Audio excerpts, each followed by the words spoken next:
Fala aí pessoal, tudo bom? Estamos aqui com mais uma aula do Projeto X, né? Aquele que multiplica suas chances de aprovação. Agora, uma aula de História, mais uma vez, com o professor Gabriel. Vamos iniciar aqui no Projeto X, né, uma série de aulas falando um pouco sobre a história dos Estados Unidos, né? Tentando pensar como houve a formação política, econômica, né, geopolítica desse país, que é tão importante, essa grande potência ocidental, aí, moderna e contemporânea, percebendo isso como um processo, não é? E nada mais sensato do que perceber o processo de formação dos Estados Unidos a partir da sua independência. A chamada Revolução Americana, né, que vai ser objetivada aí no século XVIII, vai ser muito importante para que esse país possa gradualmente se construir como potência, se construir, né, como uma grande liderança econômica mundial que é hoje. Essa é uma temática recorrente nos vestibulares, né, principalmente nos dois primeiros exames da UERJ, né, que traz uma temática um pouco mais atual, principalmente na área de geografia, muitas questões lidando com as questões econômicas e geográficas dos norte-americanos. Então, perceber a formação desse país é muito importante para você aí se dar bem nos concursos. Estamos com grande sucesso no Projeto X, né? Já passamos aí de 1000 curtidas, caminhando aí para as 1200 curtidas no Facebook, uma conquista legal, muito importante, e a gente pode construir isso junto cada vez mais, e esse é um novo projeto que a gente está tentando galgar aí dentro dessa ideia. Galera, a Revolução Americana, né, ela pode ser entendida a partir do processo de colonização dos Estados Unidos. Esse é o primeiro processo que a gente precisa entender, né? E há uma divisão clássica, né, entre colônias do norte e colônias do sul, estabelecidos aí, há uma historiografia bem tradicional que estabelece essa diferença. Mas eu acho que cabe a gente tentar entender o seguinte: por que diferenciamos política e economicamente essas duas regiões, né? O início dos Estados Unidos se dá pelas chamadas 13 colônias, que de fato eram 13 grandes divisões territoriais, né, que vão ser conquistadas pelos ingleses a partir aí dos séculos XVI e XVII. A região do sul vai ser a primeira colonizada, vai ser a primeira conquistada pelo poderio britânico, né? Isso é a partir já do século XVI. E percebemos como no sul, nesse primeiro momento da colonização, a gente vai ter um projeto um pouco mais tradicional, um projeto mercantilista, muito parecido, por exemplo, com um projeto colonial lusitano aqui no Brasil, com um projeto espanhol, né, na chamada América Espanhola, na América Central. Aqui teremos características políticas e econômicas muito semelhantes ao que vimos no Brasil aí na modernidade. Por exemplo, vamos ter uma agricultura voltada sempre para a exportação, né? Plantio de bens voltados para o abastecimento do mercado externo, né? A mão de obra nessas colônias sempre negra e escrava. É interessante que a gente não fala muito em questão de mão de obra indígena nos Estados Unidos. Isso não vai ser tão forte, porque as principais tribos indígenas vão ser massacradas aí no período colonial e posteriormente na chamada Marcha para o Oeste, isso aí nos séculos XVIII e XIX. Então a questão indígena, lidada pelos norte-americanos, né, vai ser lidada com muita violência. Então o indígena não vai ser muito bem aproveitado na lavoura. O negro africano, provindo de África, né, é que vai ser a grande mão de obra aí do sul. Como terceira e grande característica também, né, se nós temos uma agricultura voltada para a exportação, sempre utilizando o latifúndio, a grande propriedade rural. E lógico, né, gente, voltado para uma lógica monocultora, que a gente entende na geografia como plantation, né, rotação de culturas, né, utilizando sempre um produto por vez. Isso nos Estados Unidos vai ser muito sintomático nas colônias do sul. Agora, ao norte, a gente percebe uma diferença, né? Porque o norte ele não vai ser ocupado de maneira tradicional, galera. O norte dos Estados Unidos, como os norte-americanos chamam hoje de Nova Inglaterra, né? A Nova Inglaterra é uma região que vai receber um contingente de migração muito forte, né, de refugiados políticos e econômicos da Inglaterra, né?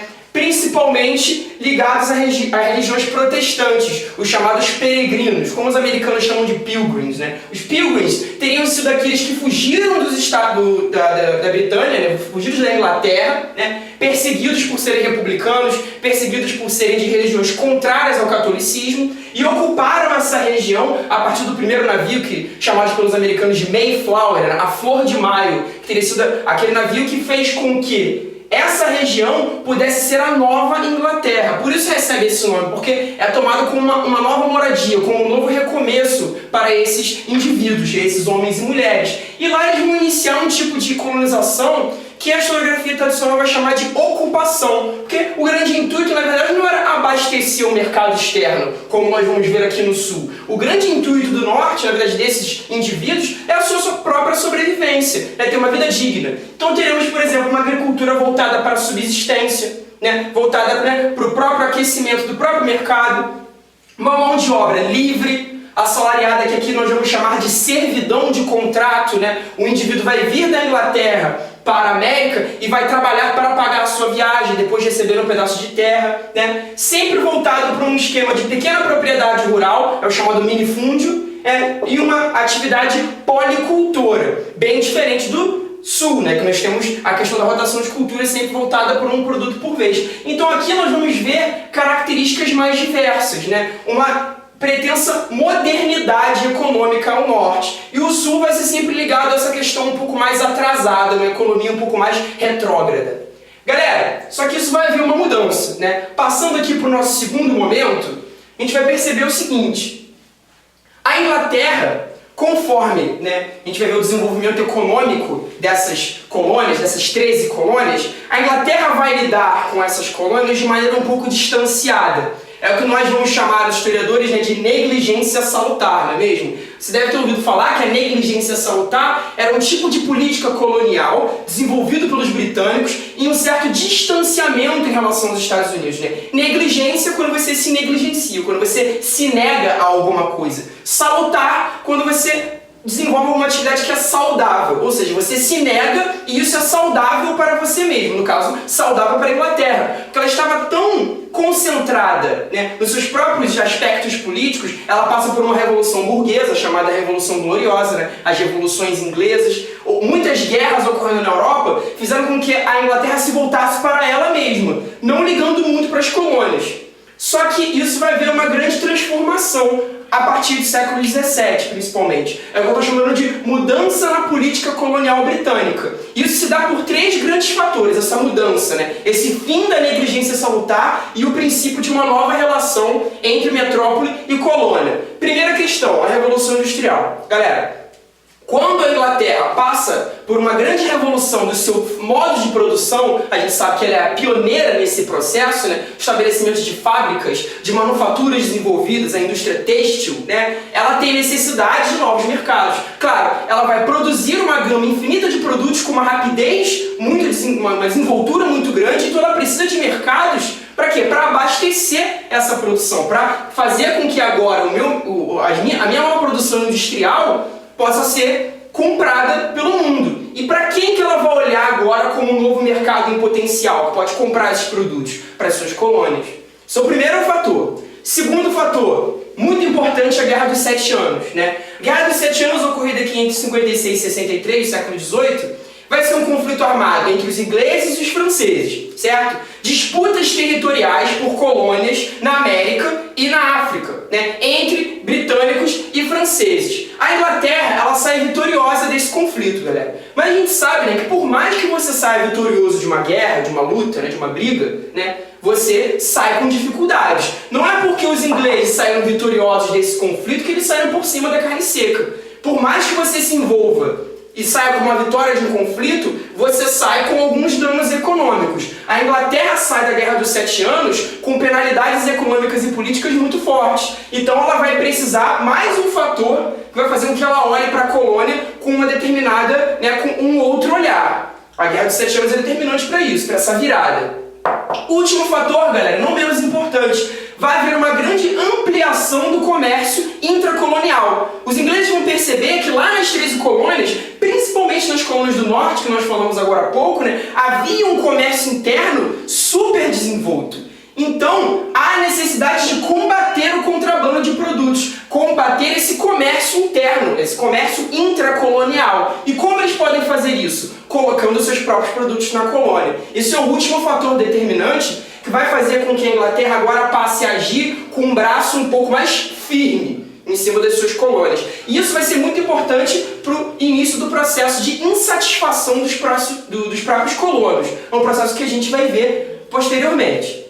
Então, galera, a partir dessa transformação no relacionamento da Inglaterra com suas colônias, nós vamos ter a promulgação de uma série de medidas, de novas medidas coloniais estabelecidas entre os britânicos e as 13 colônias, né, que vão impulsionar, intensificar esse processo de independência. São as famosas leis intoleráveis, a lei do chá, a lei do açúcar, que a gente vai listar aqui agora e tentar entender melhor como isso funcionava, né? A primeira delas, a mais conhecida, né, de 1764, é a chamada Lei do Açúcar, que vai aumentar as taxas, né, do comércio de açúcar intracolonial, o açúcar vendido, né, dos britânicos para as 13 colônias. Percebam que a ideia da Lei do Açúcar, assim como de todas as outras leis que a gente vai analisar agora, né, é aumentar a receita metropolitana em relação à sua colônia, fazer com que os ingleses engordem um pouco a sua economia, muito perdida lá com a Guerra dos 7 anos que a gente viu anteriormente.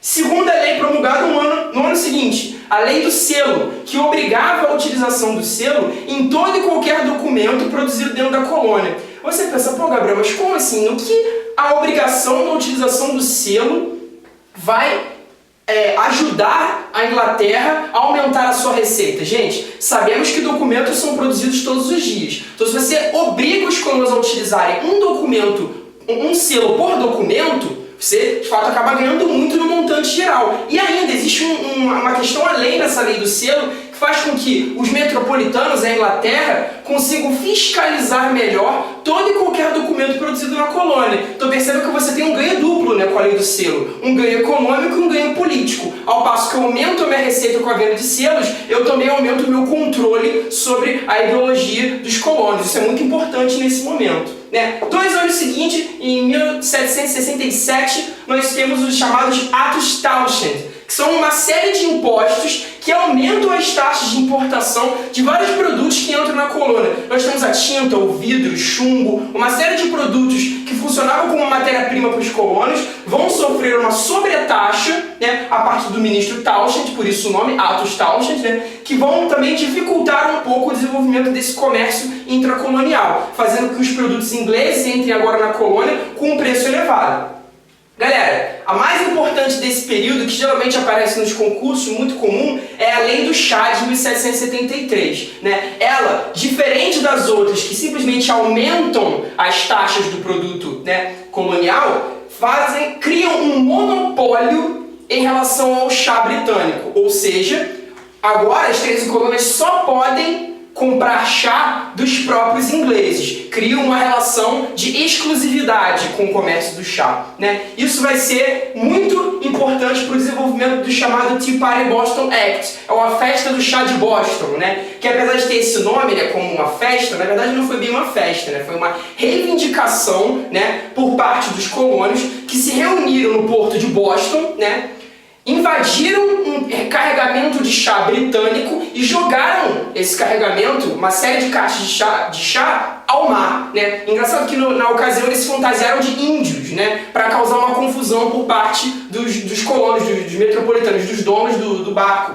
E o Tea Party Boston Act, a festa do chá de Boston, foi importantíssimo no momento para mostrar como os colonos, naquele momento já em 73, 74, na passagem de um ano para o outro, já tinha um sentimento de reivindicação, um sentimento revolucionário já um pouco introjetado, imbuído aí naquela região de Boston, né? O Tea Party Boston Act foi importante para o desenvolvimento da nossa última lei. É um conjunto de leis, na verdade. A gente vai chamar de leis intoleráveis. As chamadas leis intoleráveis têm duas atribuições que vão ser importantes para a gente analisar aqui. Primeiro, ela fecha o porto de Boston. Claro, se você tem um grande ato revoltoso nesse porto, era um porto muito importante para os colonos naquele momento, o fechamento desse porto tem um significado político muito contundente, muito forte. E além disso, né, a gente vai ter a ampliação do governador de Massachusetts. A colônia de Massachusetts, ela tinha uma importância política desde o período colonial muito grande, né? Desde a época da colonização, aquela era uma região de desenvoltura política importante. Então, se você amplia os poderes desse governo, fazendo com que ele se torne um pouco mais duro, fazendo com que ele se torne severo, isso causa também mais insatisfações por parte dos colonos, demonstrando aí como a Inglaterra já estava de pulso forte, de pulso firme em relação à política colonial. Galera, é claro que essas leis vão, né, surtiu uma reação por parte dos colonos. É isso que a gente vai ver agora no próximo quadro. Analisando aqui, né, a reação colonial por parte dessas leis. Como os colonos vão encarar essa questão, né? E aí nós temos dois grandes atos por parte dos colonos que vão ser muito importantes no desfecho da independência. O primeiro congresso da Filadélfia, né, em 74, vai começar a questionar essas leis que a gente analisou agora e questionar essas taxas, né? Questionar todos esses atos que a gente analisou. E eles vão vir com um slogan que é importantíssimo, né? Eles vão dizer que sem representação, eles não aceitarão a taxação. Galera, o que é essa representação? A representação que os peregrinos, que os colonos britânicos, os colonos das 3 colônias estão pedindo aí, é uma representação política na Inglaterra. Uma representação política no parlamento inglês. Isso é muito interessante perceber como há uma influência do iluminismo nesses colonos, principalmente em pequenos folhetos, em livretos que circulam na colônia, né, que vão fazer com que eles não peçam ainda pela independência. A palavra independência não aparece com força em 74. O que aparece com força é a ideia da representação política. E o primeiro congresso, né, na cidade da Filadélfia, que era uma cidade muito importante nesse período politicamente falando, né, pedido por representação no parlamento e não exatamente por uma independência, isso é muito forte nesse período.